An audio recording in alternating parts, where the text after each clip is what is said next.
he threatened to fire me.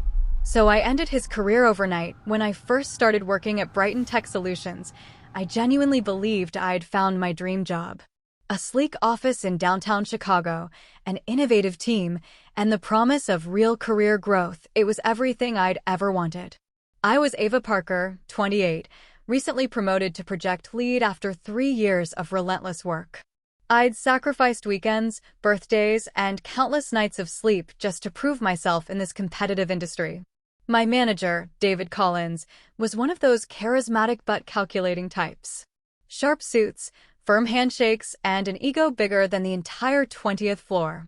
At first, he'd been all smiles, praising my reports, asking for my input in meetings, and calling me his rising star. But beneath that polished exterior, David had a cruel streak. And when he felt threatened, he didn't confront you, he crushed you quietly. The tension began subtly. A few of my suggestions were suddenly presented as his.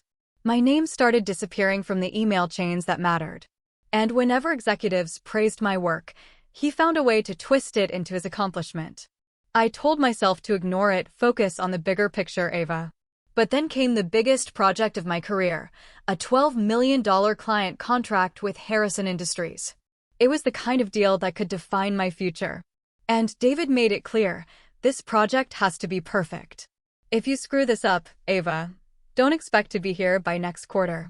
His words weren't guidance, they were a threat. I poured every ounce of energy into that proposal. Long nights, endless revisions, presentations polished to perfection. I led the team like a general preparing for battle. And on the day of the client presentation, we nailed it. Harrison's executives were blown away. We won the deal.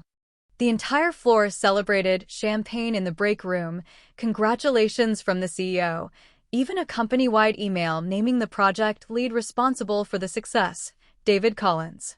My name wasn't mentioned. Not once. I stood there in the crowd, watching David smile like a movie star as he accepted the praise for my work. My stomach twisted. Later that evening, he pulled me into his office.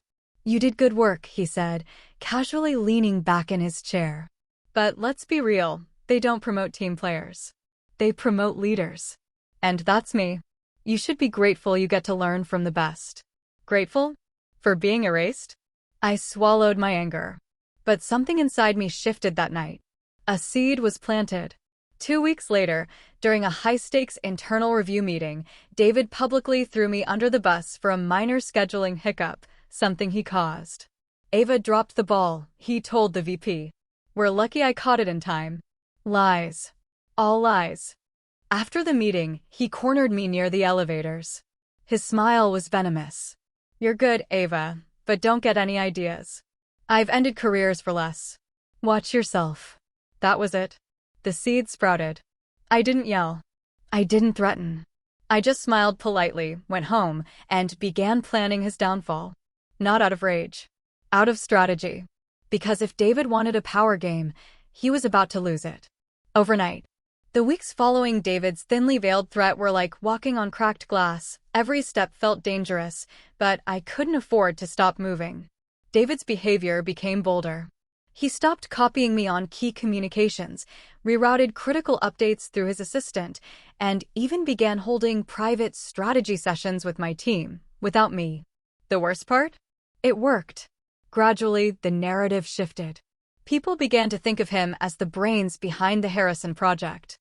My team members, many of whom were newer and more eager to impress upper management, started parroting his phrases, crediting him in meetings, laughing too hard at his jokes. I could feel my leadership slipping through my fingers, and he loved every second of it. Briefcase the HR warning. One Thursday morning, I was called into HR. "Ava, please take a seat," the HR manager, Linda, said with a rehearsed smile that didn't reach her eyes. "We received some concerns about your attitude in team meetings. Apparently, you've been dismissive of management directives and creating a hostile environment for collaboration." I blinked, stunned. "What? That's not true. I've been leading. This isn't disciplinary action," Linda interrupted smoothly. "Just a formal warning. We suggest you work on communication and ensure you're aligned with leadership. We're all on the same team here." I left that room shaking. David had filed a fake HR complaint to build a paper trail against me. He wasn't just trying to take credit, he was trying to eliminate me entirely. That night, I stared at my ceiling until dawn, the HR notice crumpled on my nightstand. He wanted me out? Fine. But I wasn't going down quietly. Brain observation phase begins revenge wasn't about yelling in a meeting or storming into his office. It was about strategy. For the next 3 weeks, I became a silent observer. While David strutted through the office like he owned the place, I was watching, listening, documenting. I started keeping meticulous records, every email, every meeting, every discrepancy. I'd stay late and pull up system logs, carefully noting project updates and file edits. David wasn't careful. He never was. He often edited my presentations last minute, saving them under his name. He rerouted client feedback through his personal email to make it look like he was handling negotiations. And then, one night, I stumbled on something huge. I folder the Harrison files while double-checking our shared drive at 11:47 p.m. I noticed a folder David had created called archive_old_Harrison, but something was off. It was locked from the team, accessible only to David and the executives. I had administrator access. He must have forgotten to revoke it, so I peeked inside. My jaw dropped. David had taken my original strategy documents, the same ones that secured the Harrison deal, stripped my name, and sent them directly to the CEO, pretending they were his drafts. He'd even forwarded my email threads, carefully editing out my signature line before resending them. It was a calculated, step-by-step erasure. And then, I saw the expense reports. Buried in the folder were 3 invoices David had approved under client development costs. But they weren't vendor payments, they were for luxury dinners, hotel suites, and spa services. Not for clients, but for himself. Tens of thousands of dollars in business expenses that were nothing more than personal indulgences. That was my first spark of real power. I quietly copied everything, timestamps, files, email headers, and stored them on an encrypted drive at home. David thought I was a threat before. He had no idea what was coming. Busts in silhouette the office politics game by mid-month, David started turning up the pressure. He called me into his office, casually closing the door behind me. "Ava," he said smoothly, "I've been reviewing your performance lately, and I'm concerned." "Concerned about what?" I asked, crossing my arms. "Your leadership. Your presence. You're talented, but you're starting to look like someone who peaked early.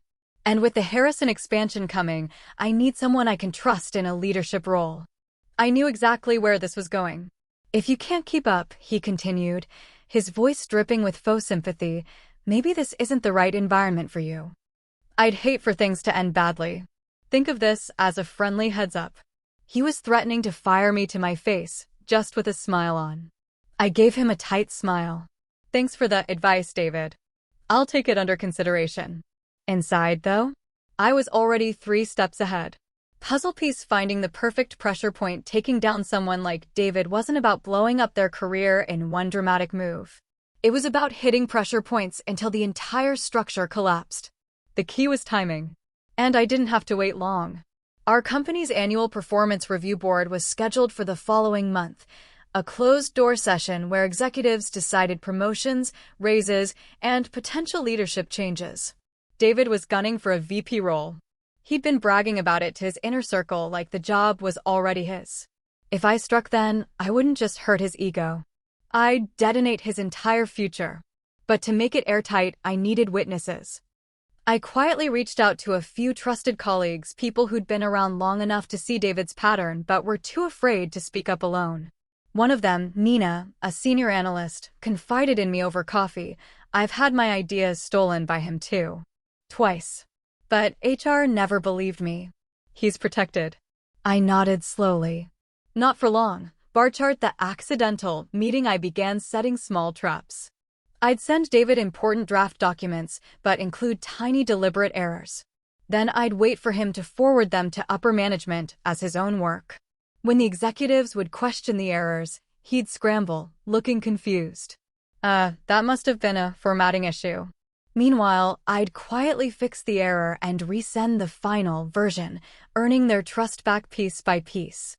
At the same time, I began asking innocent questions in team meetings. Hey David, just for transparency, should we CC legal on that expense approval? Or keep it internal? Oh, I noticed your name on the Harrison strategy docs. Should I remove mine entirely or keep joint authorship? He'd brush it off, irritated but dismissive. But every question was a seed planted in front of witnesses. By the time the performance review board week approached, the cracks in his image were starting to show. Detective One Final Blow. The whistleblower file I compiled everything: forged emails, stolen work, expense fraud, and even testimonies from Nina and 2 other colleagues who were willing to submit written statements anonymously. The file was damning. But I didn't send it to HR, no. HR was his playground. I sent it directly to the Chief Compliance Officer and the Internal Audit Director, the 2 departments David had no control over. Subject line: urgent, confidential, pattern of misconduct and expense fraud, David Collins. Within hours, I received a simple reply: thank you for bringing this to our attention. This matter will be handled with strict confidentiality. And, just like that, the countdown began. Tornado the pre-storm silence. David strutted around the office that week with even more arrogance than usual. He wore new cufflinks, a fresh tailored suit, and made cryptic remarks like, big changes coming. Some of us are going to be running this place soon. He had no idea he was already standing on a trapdoor. I kept my expression neutral. I didn't celebrate early. In revenge, patience is your sharpest weapon. But inside, I could feel it. The tide was turning. The Monday morning of the performance review board felt different. The office was buzzing with quiet tension, the kind that only comes when promotions, bonuses, and future titles hang in the balance. Executives walked briskly, assistants carried thick folders, and whispers floated between cubicles like static electricity. David, of course, was in rare form. He strutted through the hallway like a king heading to his coronation, his suit freshly pressed, his smile sharp and smug. He stopped by my desk, leaned casually against the divider, and said, "Big day today. Hope you're ready for some changes around here." I didn't look up from my screen. Always. He chuckled, mistaking my calm for resignation, and walked away. If only he knew. Memo: the quiet trigger. The night before, I had finalized what I now called the Collins file, a perfectly organized digital folder containing every piece of evidence I'd collected over the last 2 months. Email threads showing him forwarding my work as his own. Receipt expense reports with luxury personal spending disguised as client meetings. Card index dividers, timestamps proving I authored the Harrison strategy documents before he edited them. Speaking had written testimonies from 3 employees who had experienced his manipulation firsthand. Calendar meeting logs revealing his unauthorized sessions with my team. I'd sent the file to the Chief Compliance Officer, Internal Audit, and most importantly, to the CEO's executive assistant, flagged as confidential, ethics matter. The performance review board wasn't just where he'd be promoted. It was where he'd be exposed. Bust in silhouette. The board meeting begins. The boardroom was on the 12th floor, glass walls, a long oak table, and panoramic city views. David was invited to give his presentation first, showcasing the success of the Harrison expansion and his leadership initiatives. I wasn't on the agenda, but I was watching. From my desk, I monitored the meeting through our internal scheduling system. The time block was set for 2 hours. I knew his presentation would take the first 30 minutes, followed by questioning and voting. Right at 10:47 a.m., my inbox pinged. From Compliance Office. Subject: thank you for your submission. Action is currently being taken. Please remain available. I leaned back in my chair. The timing was perfect. Bomb. The audit drop halfway through David's big presentation. 2 figures entered the boardroom, the Chief Compliance Officer and the Head of Internal Audit. People noticed. You don't casually walk into that room unless something serious is going down. I wasn't in the room, but later, several colleagues told me exactly what happened. David was mid-sentence, boasting about his innovative expense allocations, when the CCO calmly handed a thick folder to the CEO. The CEO flipped through the pages, his expression tightening with every turn. David faltered for the first time. Is everything all right?" he asked, his confident tone cracking slightly. The CCO replied, "David, we have received some concerning information regarding your expense reports and document authorship. We'll need to discuss this immediately." You could have heard a pin drop.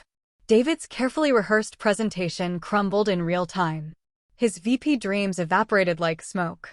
Detective the internal interview while the boardroom chaos unfolded, I was called into a quiet conference room by a compliance investigator. "Ava, thank you for your report," she said. "We just need to clarify a few points for our records." For the next 45 minutes, I walked them through everything, chronologically, calmly, with receipts. They were impressed by how thorough it was. "You really documented everything," one of them remarked. I smiled faintly. When someone threatens to destroy your career, you learn to protect yourself. By the time the interview ended, I could sense the shift in power. For months, David had built a castle out of lies, and in one morning, I'd pulled out the foundation brick by brick. Chart decreasing the downfall spreads words spread like wildfire through the office. First came the whispers. Then came the Slack messages. Then the full-blown hallway speculation. "Did you hear what happened to David? They pulled him out of the board meeting mid-presentation. Someone must have blown the whistle." By noon, David's glass-walled office was empty. His assistant was packing boxes. The blinds were drawn. He hadn't returned. I didn't gloat. I didn't dance on his professional grave. But I'd be lying if I said there wasn't a quiet, satisfied calm in my chest as I watched the man who tried to erase me disappear.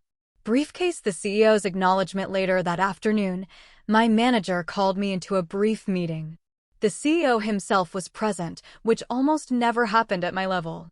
He looked at me with a mixture of gratitude and seriousness. "Ava, I want to personally thank you for bringing the situation to our attention.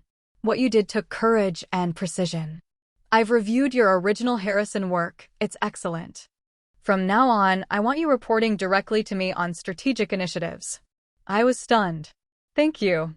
I just did what was right. And that's exactly why we need more people like you," he replied. Waterwave the ripples of revenge. David's fall wasn't just about one man losing a promotion. It triggered a full-scale internal audit. Several other managers who'd been enabling similar shady expense habits suddenly found themselves under scrutiny. HR policies were tightened. Transparency protocols were rewritten. And quietly, my name rose through the ranks, not because I begged for recognition, but because truth spoke louder than his lies. My team, the same people who once gravitated toward David's fake charisma, now came to me with genuine respect. Nina, the analyst, stopped by my desk one afternoon and whispered, "You did it. You actually did it." I smiled. "No, we did. Brain reflection. Revenge done right." Here's the thing, revenge isn't always about dramatic confrontations or explosive arguments. Sometimes, it's about being smarter, quieter, and more patient than the person trying to destroy you. David thought he held all the cards. But he underestimated the woman he tried to sideline. He underestimated me. Fire epilogue. 1 year later, a year later, I sat in the same boardroom, not as an observer this time, but as a senior director presenting a new strategic initiative. David? He never worked in the industry again. Internal whispers said he tried to sue for wrongful termination, but the mountain of evidence was too solid. His name was quietly blacklisted. Sometimes, karma doesn't arrive with fanfare. Sometimes, it's just a well-timed email with a folder full of facts. And that's exactly how I ended his career, overnight. The days following David's downfall felt surreal. The office, usually filled with predictable chatter, carried an undercurrent of tension, like the silence after a thunderstorm. Everyone knew something big had happened. They just didn't know how deep it went. David had been more than just a loud manager. He was a fixture. A presence people were used to navigating around, flattering when needed, avoiding when possible, tolerating because he seemed untouchable. Now, his name was erased overnight. His office sign was gone, his email account deactivated, his team temporarily reassigned to interim leads. Even the framed Employee of the Quarter picture near the elevator, which he'd insisted be hung, had been quietly removed. Ice cubed the cold silence for the first few mornings. People didn't quite know how to act around me. Some coworkers avoided eye contact, whispering as I passed. Others watched me with a new kind of respect, or maybe caution. After all, I'd been the one who stood up to David, even if most didn't know the details. Nina approached me one afternoon with her coffee. It's weird, isn't it? Like, he was here one day and then poof. Gone. I gave a small smile. Yeah, it's like watching a storm cloud finally move away. She leaned closer, whispering. People are saying you had something to do with it. That you reported him. I didn't confirm or deny. People say a lot of things. Her grin widened. Well, whatever happened, it was about time. He was toxic. For the first time in months, I didn't feel like I had to look over my shoulder. Brain corporate shockwaves. What most of my coworkers didn't see was what was happening behind closed doors. David's removal had triggered a domino effect. Compliance and internal audit were no longer just reviewing his expense reports. They had opened a full internal investigation into the entire executive expense system. Apparently, David wasn't the only one taking liberties. Other mid-level managers had followed his lead. Fancy dinners billed as client meetings. Weekend getaways disguised as strategy retreats. Gift cards and personal tech purchases hidden in team-building expenses. David had been the loudest, but he wasn't alone. The company, terrified of shareholder backlash, moved swiftly. Policy documents were rewritten, corporate cards were frozen for review, and new approval layers were added to every expense. And quietly, my name was in those boardroom discussions, not as a suspect, but as the whistleblower who saved the company from a PR disaster. Speech balloon. The CEO's town hall. 2 weeks after David's removal, the CEO held an all-hands town hall meeting. Hundreds of employees gathered in the main atrium, while remote workers tuned in via live stream. A massive screen displayed the CEO's face as he addressed the entire company. In the past few weeks, he began, we've had to face uncomfortable truths about internal practices that don't align with our values. We're taking strong corrective measures to ensure accountability, transparency, and trust. He paused, deliberately. It takes courage to speak up. It takes integrity to put what's right above what's easy. Someone within this company did exactly that. We won't name them publicly for their privacy, but their actions reminded us of who we are supposed to be. The room erupted in quiet applause. I sat near the back, blending in. My heart thumped. It was strange hearing my actions described like that, not as revenge, but as courage. The promotion offer. A few days later, I got an unexpected email from the VP of Strategy. Ava, I'd like to discuss an opportunity with you. Are you free for coffee tomorrow morning? We met in the executive lounge, a place I'd only been a handful of times. He smiled warmly. I've been following everything that's happened recently. What you did, it wasn't just brave. It showed extraordinary organizational awareness. We need people like you in leadership. I blinked. Leadership? We're restructuring several teams. There's an opening for Senior Director of Strategic Operations. It's a big step up, but I think you're ready. We'd like you to consider it. For a moment, I was speechless. Months ago, I was sitting at my desk wondering if David would fire me out of spite. Now, I was being considered for one of the most influential positions in the department. I'd love to, I finally said. Good, he replied with a grin. Because frankly, I think you're the reason this company dodged a bullet. Love letter. David's final email. Just when I thought I'd heard the last of him, David resurfaced, not in the office, but in my inbox. The subject line read, "You think you won?" It was a bitter, rambling email sent from his personal account. He accused me of betrayal, claimed he would have taken me far if I'd played along, and ended with a cryptic line, "This isn't over." I stared at it for a long time. The old me might have felt fear. But the new me? I simply forwarded the email to legal and HR. Within minutes, they replied, "Thank you. We'll handle this." David underestimated me again. Person low disposition. Piece. At last. Months rolled by. The company adjusted to new policies. Teams settled into their restructured roles. And me? I flourished. I led a new team that valued transparency and collaboration over power games. For the first time in my career, I wasn't surviving, I was building. One late evening, as I stared out of my new corner office window at the city lights below, I thought about how everything had changed since that day he'd threatened to fire me. Back then, I'd felt trapped. Powerless. Alone. Now, I understood something deeper. Sometimes, the greatest revenge isn't destroying someone else. It's building a life so strong that their downfall becomes a footnote in your story. Glowing to our epilogue, David never worked in corporate again. Rumors said he tried consulting, but his reputation followed him like a shadow. I didn't need to track his failures. I was too busy living my success. The girl he underestimated had become the woman who reshaped the company. And that was the sweetest revenge of all. The following spring, the company hosted its annual leadership summit in Chicago, a glamorous 3-day event filled with keynote speeches, strategy sessions, and a lavish gala dinner on the final night. It was my first summit as senior director, and walking through the hotel's glass doors felt surreal. A year ago, I was barely hanging on under David's shadow. Now, my badge carried authority. People shook my hand, remembered my name, sought my input. For the first time, I didn't feel like a background character.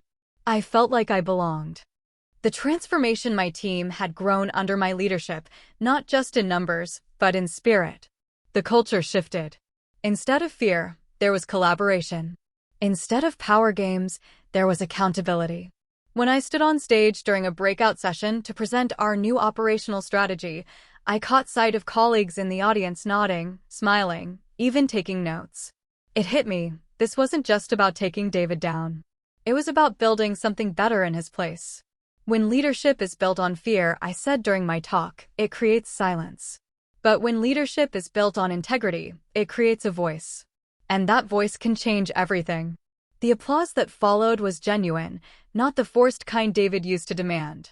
Love letter, a letter from the past. On the second evening, as I returned to my hotel room, I noticed a thick envelope slipped under my door.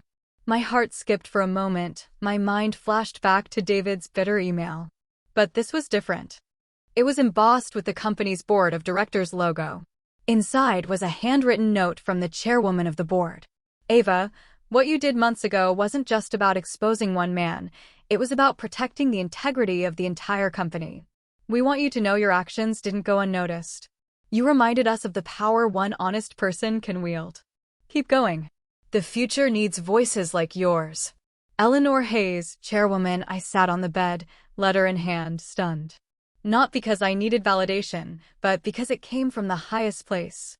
David once told me I'd never matter in this company. And yet, here I was, with proof that I did. Cocktail glass. The gala night. The final night of the summit was the gala. Everyone dressed to impress, elegant gowns, tailored suits, chandeliers glistening. As I stood near the ballroom entrance, chatting with fellow directors, someone whispered, "Did you hear? David tried to sue the company for wrongful termination. Got thrown out in court. No one will touch him now." I sipped my champagne slowly, a quiet smile playing on my lips. I didn't need to celebrate his failure loudly. The quiet was enough. I looked around at the room, hundreds of employees, leaders, innovators, and felt a swell of pride. This was no longer his world. It was ours. Dove closure. A few months later, I received news through LinkedIn. David had moved to another city, taken a job far below his previous rank, and eventually disappeared from the corporate scene altogether. I didn't stalk him. I didn't message him. I didn't gloat. Because true closure isn't about seeing your enemy fail. It's about realizing their power over you is gone. One night, I stayed late in my office. The building was quiet, just the faint hum of the city outside. I leaned back in my chair and thought about the journey, the threat, the fear, the plan, the fall, the rise. Every step led me here, not because I sought revenge blindly, but because I refused to be silenced. My revenge wasn't loud. It was smart. It was legal. It was unforgettable. Glowing to our epilogue, a new legacy. Months turned into a year, and the company's culture transformed. Other employees began speaking up more, not out of fear, but confidence. Anonymous reporting tools surged. Investigations uncovered old issues, and new policies protected future employees. And in small ways, people began referring to what happened as the David era, a cautionary tale. But quietly, some referred to it as Ava's turning point. I never asked for that title, but I accepted it with pride. Because in the end, this wasn't just a story about one man's downfall. It was the story of a woman who refused to be intimidated and turned a threat into triumph.